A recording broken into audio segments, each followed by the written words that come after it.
एक untrained doctor था, तो किसी वेटनरी डॉक्टर के अंडर में वो काम किया करता था। तो जनरली काम करने से उसको थोड़ी बहुत नॉलेज हो गई थी। ऐसे होते नहीं है, किसी डॉक्टर के अंडर में काम करते हैं कंपाउंडर टाइप, तो कुछ सीख जाते हैं। तो ऐसे ही एक अनट्रेन्ड वेटनरी डॉक्टर था, वो किसी अच्छे डॉक्टर के डाउन में काम किया था, तो उसने डॉक्टरी थोड़ी बहुत सीख ली थी। लेकिन उसका डॉक्टर से कुछ अनबन हुआ, तो उसने सोचा यार मैं कम थोड़ी हूँ, इंजेक्शन मैं भी ठोक लेता हूँ, दवाई का नाम मुझे भी याद है, मुझे भी सब कुछ पता है, तो आज से ट्रीटमेंट हम ही करेंगे। वो अपना बैग उठाया, पहुँच गया और प्रैक्टिस करने लगा। तो दूर दूर तक कभी भी किसी जानवर को कोई प्रॉब्लम आती तो डॉक्टर साहब के पास पहुँच जाता।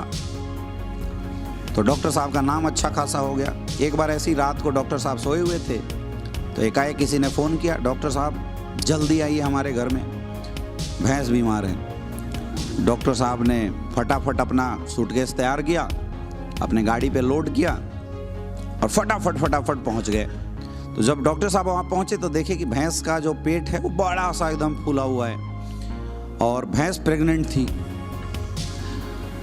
तो डॉक्टर साहब ने अपना छानबीन किया और जो भी अब उनकी बुद्धि थी, उन्होंने बोला जल्दी से जल्दी इसके पेट में ना दवा पहुंचाना पड़ेगा, और अगर दवा पेट में पहुंचा दी है तो भैंस ठीक हो जाएगी, अगर नहीं पहुंचा पाए तो कुछ भी हो सकता है, बच्चा भी मर सकता है और भैंस को भी कुछ भी हो सकता है। तो सबने बोला तो डॉक्टर साहब फटाफट कीजिए।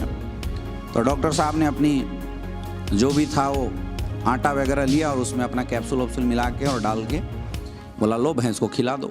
लेकिन समस्या ये थी कि भैंस खा ही नहीं रही थी। भैंस के मुंह में कोई अगर ज़बरदस्ती डाले तो वो निकाल दे बाहर।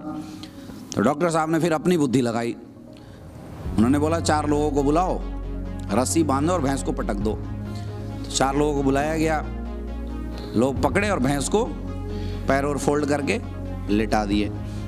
तो अब डॉक्टर साहब ने सोचा कि अब लेट गई है, तो एक पतला सा उन्होंने पाइप का अरेंजमेंट किया। तो एक ऐसा पाइप लाया गया नरम।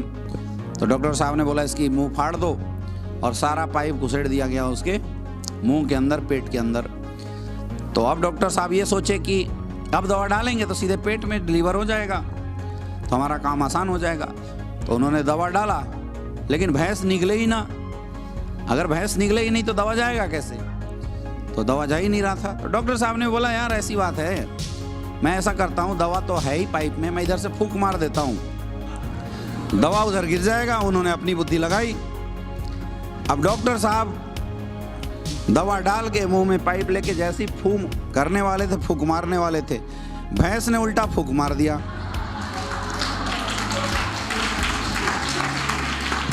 अब जो दवा जाना था भैंस के पेट में कहाँ गया? डॉक्टर साहब के पेट में। बच्चा देना था भैंस को, मन किसका कर रहा है?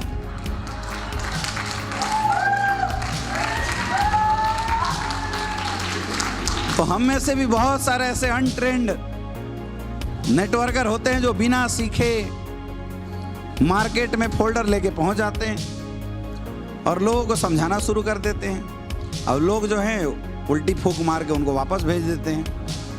तो जाते तो हैं जोश में, चीर देंगे फाड़ देंगे, वो वापस आ जाते हैं फूंक मरवा के।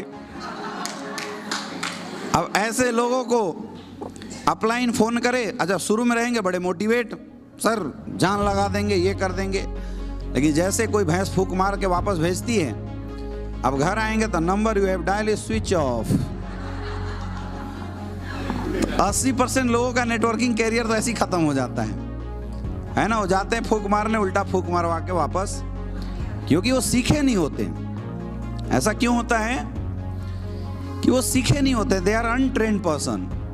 तो जो अनट्रेन्ड होगा उसको नेटवर्क मार्केटिंग करना बहुत मुश्किल है, लेकिन जो सीखा रहेगा उसके लिए काम करना बहुत ही आसान है।